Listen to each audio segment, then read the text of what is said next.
Ringrazio che avete affrontato la calura della città per venire qua, ma tutto sommato qui si sta abbastanza freschi e quindi è tollerabile. La mia conferenza è stata faticosissima da preparare perché volevo dare un taglio un po' diverso a quello che è la mia solita attività di ricerca.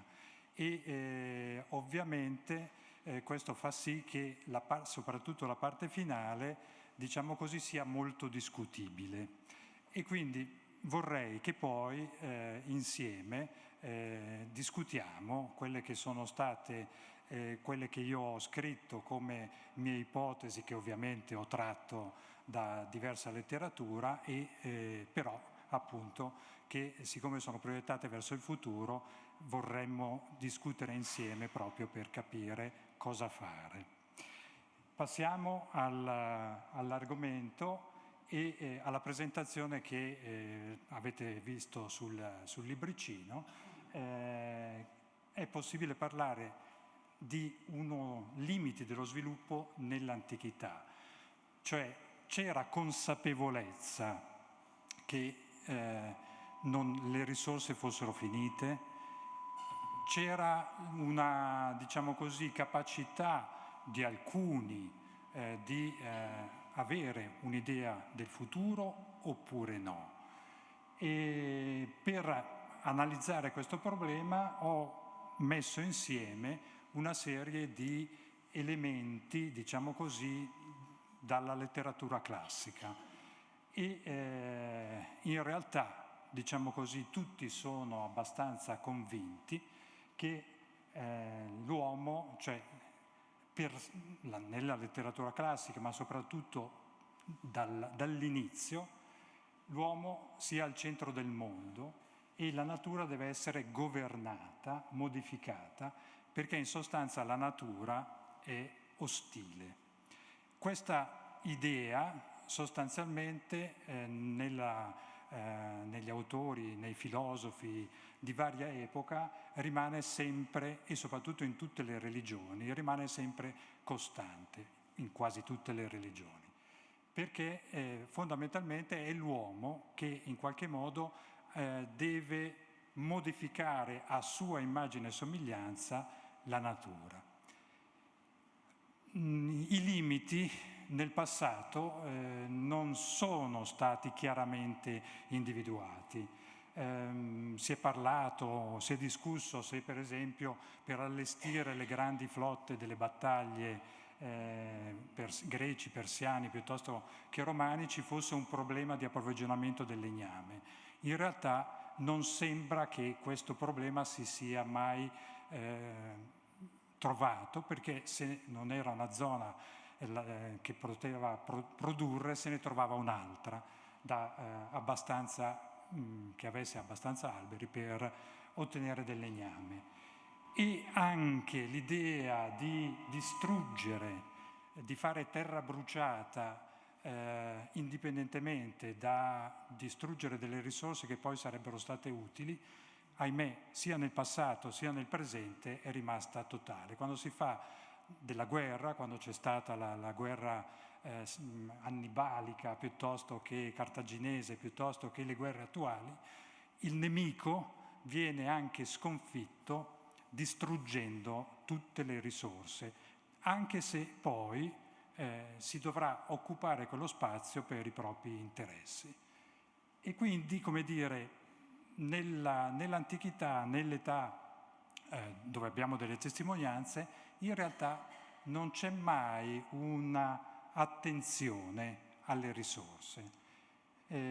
Soprattutto poi pensando ai romani che erano in grado, con una tecnologia addirittura oggi che viene copiata per cercare di trovare dei cementi che siano così efficienti come quelli dei romani, in età romana appunto la tecnologia era tale che non ci si creava grossi problemi, non c'erano grossi limiti alle risorse. Pensate solo agli acquedotti che sono stati costruiti in età romana, pensate solo agli acquedotti che non sono stati costruiti attualmente e che i desalinatori come si dice, dissalatori, che potrebbero essere utili, ma che invece non vengono costruiti.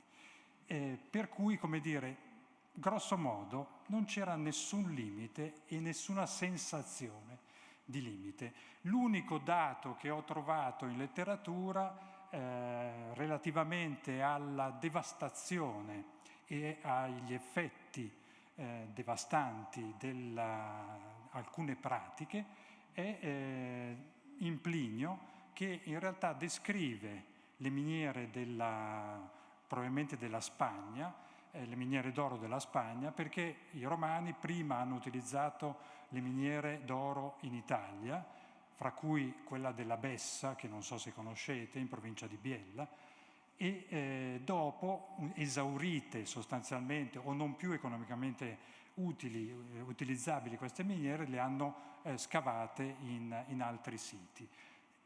Questa è la descrizione di Plinio, che Plinio fa della modalità di ottenere dell'oro in queste miniere spagnole, sostanzialmente facendo esplodere dei grandi quantitativi di roccia per trovare dei filoni d'oro.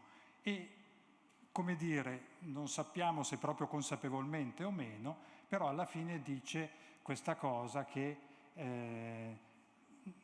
un grande danno inferto alla natura, una lacerazione irrimediabile, forse per non ricavarne nulla. Perché Plinio sapeva che in queste miniere si distruggeva il terreno senza effettivamente già sapere se ci fosse dell'oro. Quindi certe volte lo si trovava, altre volte no. Se invece fate una gita, ovviamente non in questo periodo perché non c'è un albero quasi, alle miniere della Bessa, troverete questi enormi quantitativi di ciottoli, perché in questo caso l'oro veniva cercato con il sistema, appunto, diciamo così, del Klondike, cioè lavando grandi quantità di terra e spostando grandi quantità di terra per trovare, appunto, le pepite. È l'unico, diciamo così, caso in cui si è vista, diciamo così, da parte di Plinio un'attenzione alla distruzione del terreno. Un altro aspetto interessante, sempre proprio per le risorse e per l'utilizzo del territorio, è invece questa lunga citazione di Seneca sul terremoto che è avvenuto nel 62, prima quindi dell'eruzione vulcanica che ha distrutto poi Pompei. E qui Lucilio scrive a Lucilio tutta questa lunga descrizione dicendo che ha saputo di questo terremoto che ha distrutto gran parte di Ercolano, alcune zone di Pompei. C'è un altro aspetto assolutamente interessante, anche a Napoli ha distrutto, ma le proprietà private e non quelle pubbliche. Anche qui, perché tutto sommato l'attenzione alla costruzione degli edifici pubblici in età romana forse era più elevata di quella che è attualmente. E alla fine dice, commenta, ovviamente è una visione filosofica, dice è inutile scappare, è inutile abbandonare un territorio perché c'è stato un terremoto, questa volta dannoso, mentre altre volte ha fatto solo paura, dice. È inutile abbandonare perché potrebbe, non avendo ovviamente cognizioni scientifiche, potrebbe avvenire in un'altra zona. Effettivamente chi viveva in Italia i terremoti li conosceva un po' dovunque. E quindi tornate, dice, consiglia di tornare in campagna, non abbandonarla, perché tutto sommato si può trovare distruzione da un'altra parte. Non lo sapeva, ma aveva ragione, perché la distruzione, anziché dai terremoti, a quel punto è arrivata dal Vesuvio. Però questa logica come dire, non possiamo governare le situazioni, ogni posto può portare a una morte e, come sempre da filosofo, questa morte può essere di qualsiasi genere, non mi interessa che sia una morte famosa. A questo punto se in età romana tutto sommato non c'è un'attenzione ai limiti delle risorse, vediamo che cosa pensano della natura in età medievale. 2 esempi, il nostro Dante e San Francesco. San Francesco che nella logica è sempre quello che si è occupato più della natura, di tutta la religione, la filosofia cristiana. In realtà, come dire, il concetto che ha San Francesco è quello che la natura è semplicemente un'immagine di Dio, per cui non ha una cognizione della natura come limite come ce l'abbiamo oggi. In realtà è soltanto, diciamo così, l'immagine di Dio e quindi come tale deve essere rispettata perché è una sua dimostrazione. E Dante descrive nella Divina Commedia delle cose meravigliose della natura, ma in realtà la natura è sempre molto ostile. Non per niente la Divina Commedia comincia in una selva oscura, per cui la natura più naturale è appunto un concetto ostile. Deve essere modificata.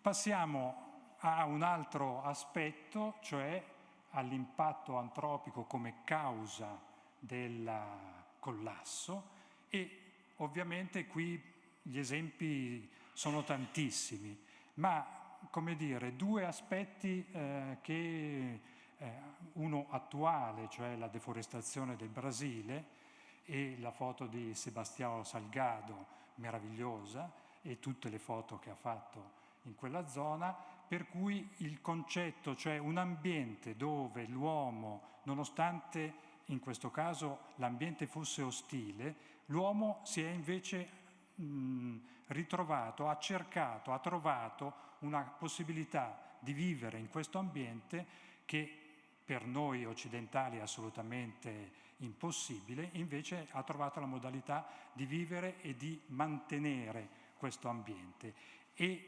anche di pensare in maniera diversa il rapporto con la natura. Ahimè è arrivato l'uomo bianco in generale che invece lo sta distruggendo. La stessa cosa è successa ovviamente in America settentrionale. Noi abbiamo idea degli indiani da film, ovviamente, gli indiani che a cavallo uccidono i bisonti. In America non c'erano i cavalli e quindi prima di questa fase il rapporto fra gli indiani e l'ambiente era ben diverso. C'erano degli agricoltori che sono stati spazzati via anche solo per le malattie, ma soprattutto sempre dall'uomo bianco, e il fatto che abbiano abbandonato le loro culture, coltivazioni in questo senso, li ha spinti a diventare dei nomadi e quindi a utilizzare la caccia al bisonte come secondaria. Non era un evento eccezionale prima dell'arrivo dell'uomo bianco e soprattutto prima dell'arrivo dei cavalli. Per cui in questa maniera l'effetto distruttivo del cambiamento delle risorse è legato all'uomo bianco, all'invasione, a qualcuno che arriva e cambia la situazione che invece prima era in perfetto equilibrio.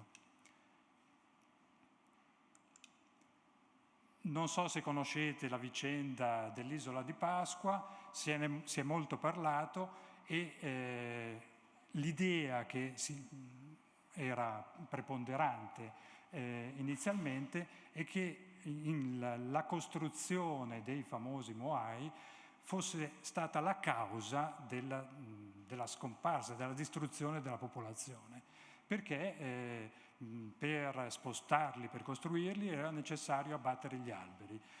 A furia di abbattere alberi non c'erano più alberi e quindi in un'isola se non hai un albero non ti puoi costruire una piroga per andare nell'isola vicina.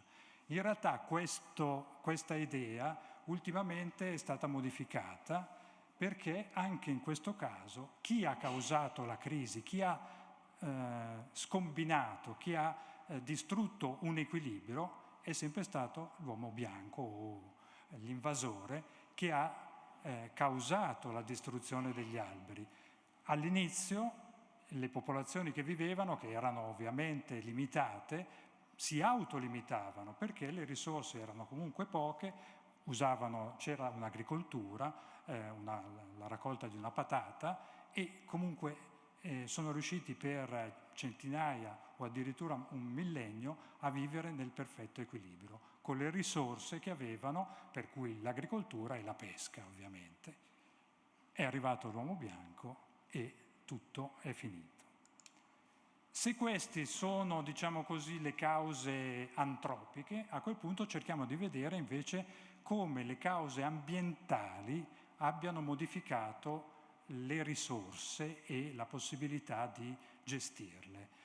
Ovviamente noi sappiamo che la nascita dell'agricoltura ha cambiato completamente la struttura delle popolazioni, che da popolazioni piccole, tendenzialmente nomadi, ma non esclusivamente nomadi, sono diventate invece sedentarie e hanno cominciato a coltivare. Non c'è un rapporto diretto fra modificazione climatica, cambiamento climatico e nascita dell'agricoltura, però un rapporto indiretto c'è senz'altro. Ovviamente queste sono le ipotesi che ci dicono perché è nata l'agricoltura, quindi l'ambiente favorevole, con stagioni che si modificano durante l'anno, la presenza di specie vegetali facilmente addomesticabili, una sedentarietà, l'aumento di popolazione, i cambiamenti climatici, come vi dicevo, e una evoluzione della società, complessità data dall'aumento della popolazione stessa.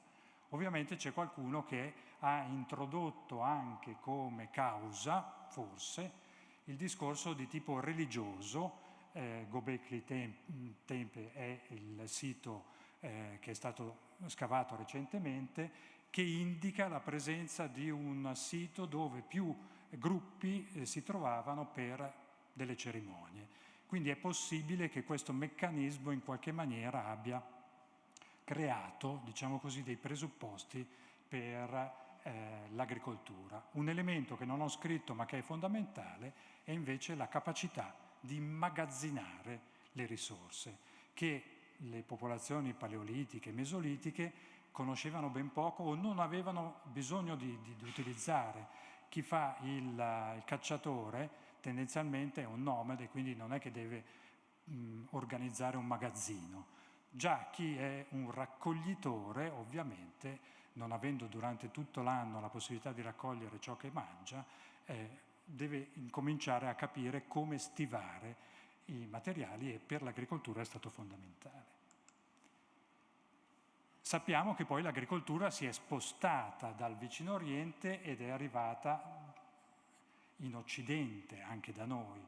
E a quel punto, anche qui, che cosa ha spinto l'uomo a spostarsi? Perché non c'erano più risorse nelle zone dove viveva, probabilmente la sovrappopolazione a un certo punto ha spinto, ha determinato dello spostamento delle persone, perché non c'era abbastanza o l'eccesso di utilizzo dei territori aveva causato della minore produzione, piuttosto che i pascoli non erano più sufficienti. Quindi il movimento verso occidente alla conquista di nuove zone per cercare nuove risorse. È chiaro che qui vedete già due grafici di quelli spaventosi che ci dicono che l'esame dei cosiddetti proxy, cioè di quegli elementi naturali che ci danno delle informazioni sui cambiamenti climatici, sono utili per capire se effettivamente il cambiamento climatico ha determinato, in parte o in tutto, anche questi spostamenti. Per riassumere gli orrendi grafici di prima, qui vedete quanto nel Neolitico lo spostamento si sia in realtà mosso a seconda delle fasi più fredde e più calde, cioè ci sono stati dei momenti di stasi e dei momenti invece di maggiore movimento. Stasi probabilmente dovute a dei peggioramenti climatici che magari semplicemente non favorivano la navigazione piuttosto che la produzione in aree che non erano già state primariamente coltivate. Sta di fatto che le risorse trovate nel vicino Oriente sono sostanzialmente state utilizzate poi da tutti i gruppi neolitici con mano a mano altre nuove specie, altre nuove che si venivano a trovare o che venivano, diciamo così, messe a coltura.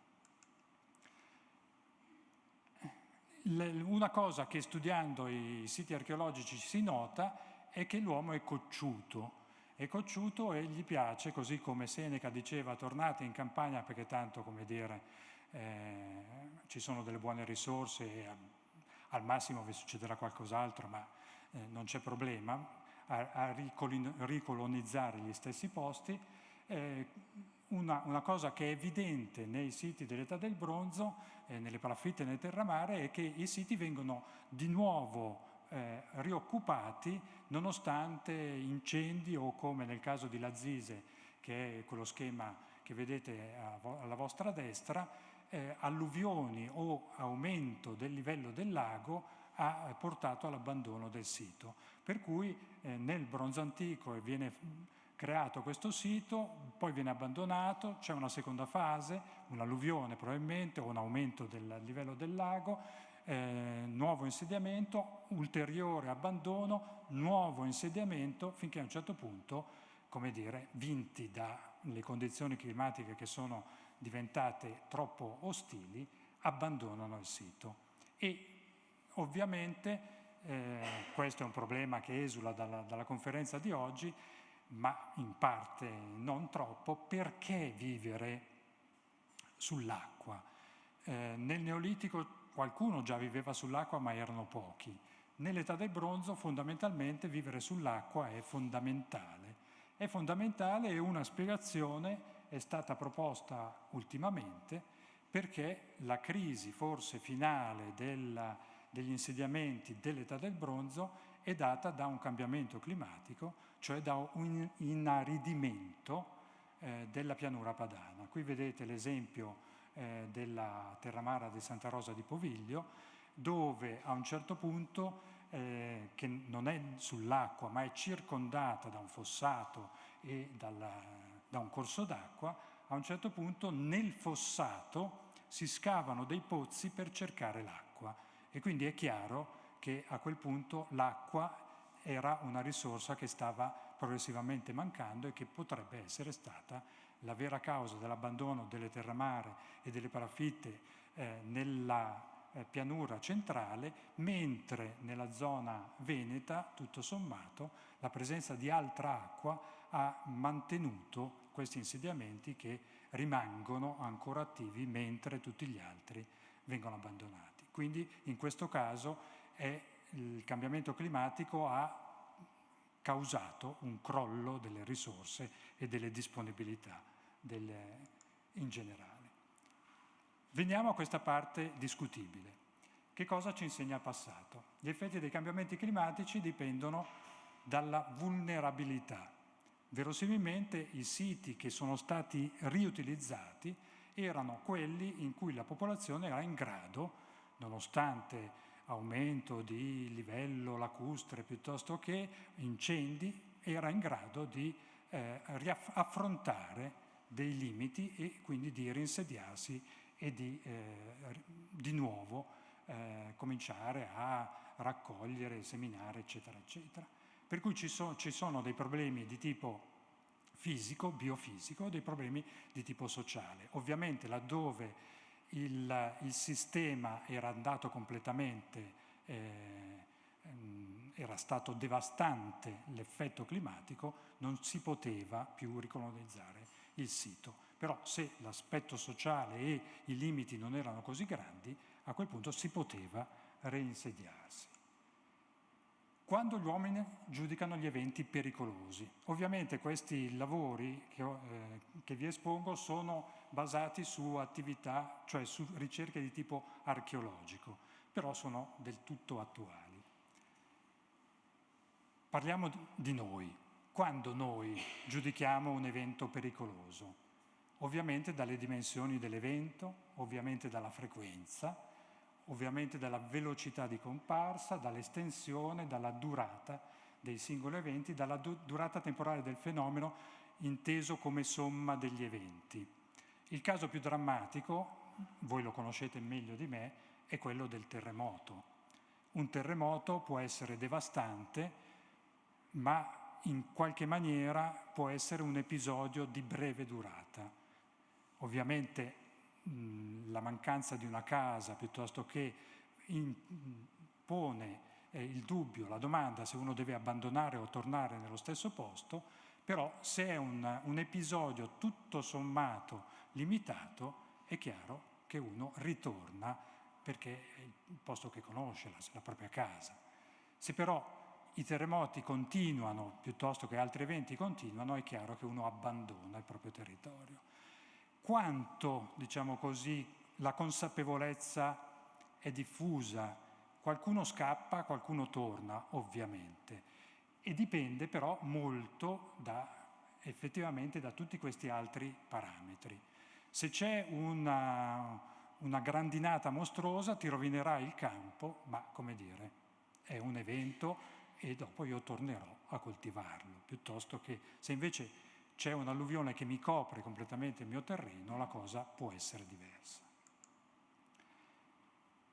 L'altro aspetto che è fondamentale è come noi registriamo questi eventi drammatici.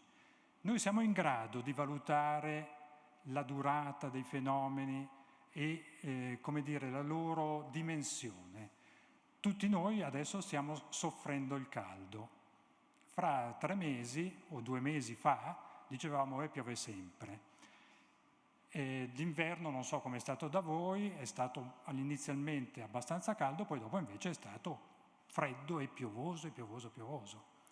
L'anno prossimo io vi chiederò com'è stato l'inverno scorso, com'è stata l'estate scorsa, e qualcuno mi dirà esattamente quello che è successo, qualcun altro lo confonderà con l'anno prima, l'anno dopo, piuttosto che.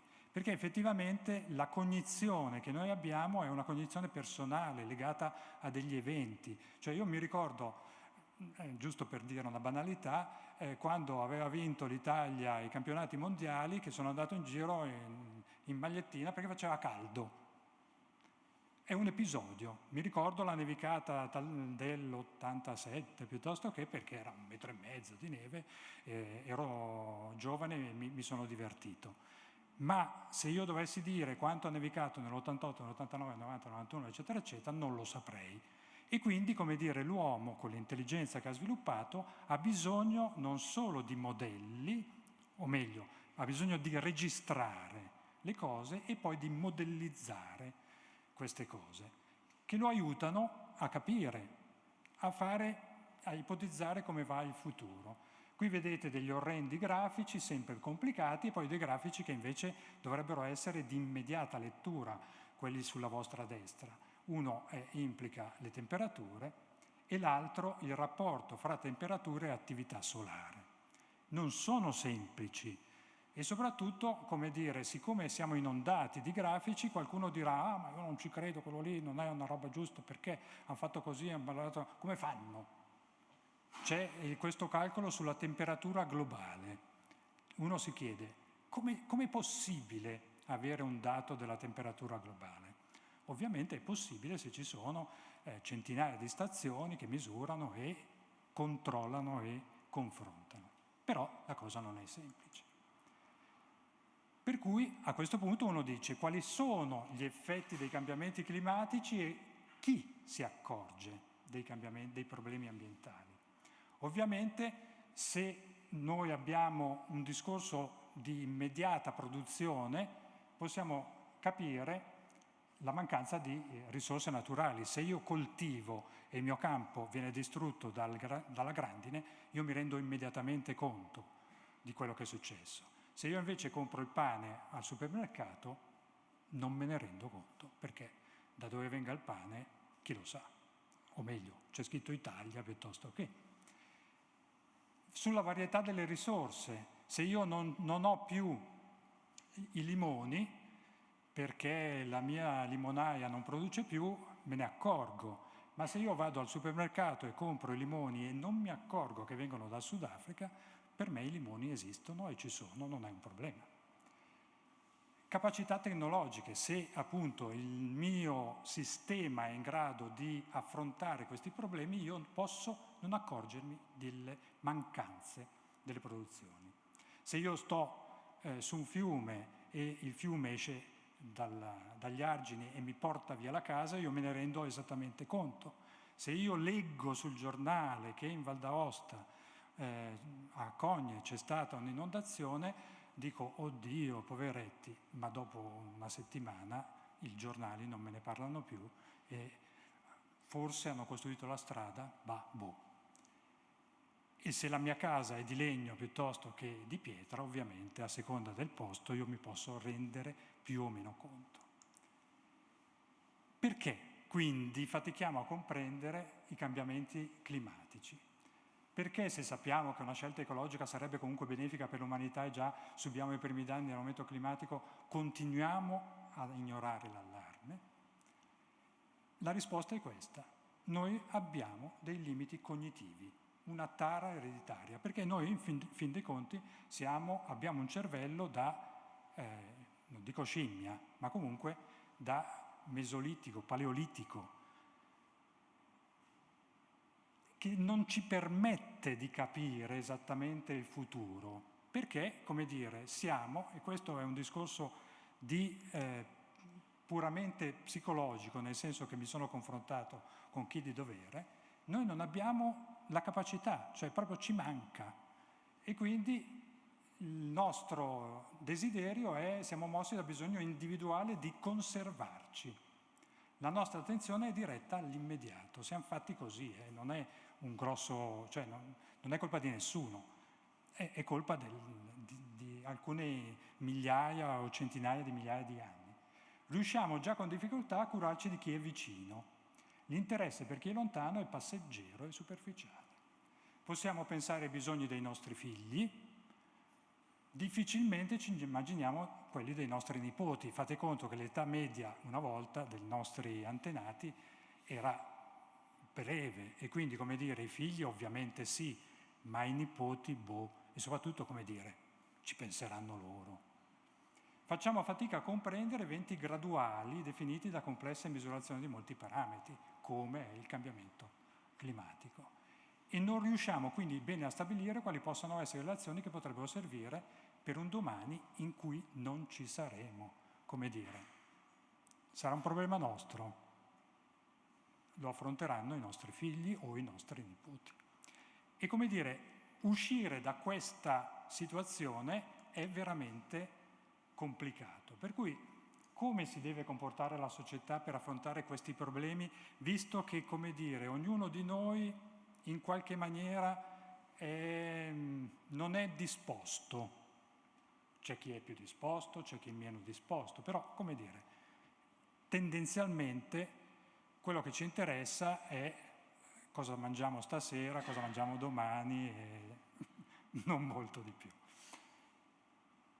Aumentare la percezione del cambiamento climatico, cioè questo è fondamentale. Finché noi non riusciamo a fare in modo che la gente lo capisca, ovviamente, come dire, ci sarà sempre qualcuno che dirà non voglio capire o non è così, ma è normale. Aumentare l'efficienza della comunicazione, cioè dobbiamo fare in modo che invece queste cose siano più chiare. Aumentare la prevenzione, ovviamente, le pratiche di resilienza, soprattutto, e questo invece è un discorso su cui si può ovviamente discutere, rendere economicamente vantaggioso le buone pratiche. Cioè non è possibile che venga definito un sistema, no? Potremmo fare tanti esempi, la famosa auto elettrica. Se l'auto elettrica costa di più, io non la prenderò. Se il cibo a chilometro zero costa di più, io non lo prenderò. E quindi, come dire, tutto lo sforzo dei governi e delle cose è di rendere le buone pratiche economicamente vantaggiose per tutti, soprattutto per le persone che sono più svantaggiate. E soprattutto, come vi dicevo prima, bisogna agire innanzitutto a livello locale, perché, come dire, è quello che noi riusciamo a comprendere. Quello che viene detto in generale, sì, ci interessa, ma ovviamente fino a un certo punto. E con questo ho finito. Se si sciogliessero i ghiacci, se ricominciasse la glaciazione, saremmo comunque, in ogni caso, in situazioni drammatiche, soprattutto se si sciogliessero tutti i ghiacci. Vedete la pianura padana, forse anche Udine, penso, e sott'acqua, la Puglia, gran parte della Sardegna e della Sicilia, tutto ovviamente il nord Europa, compresa Londra, e altre varie zone. E con questa drammatica immagine concludo qui.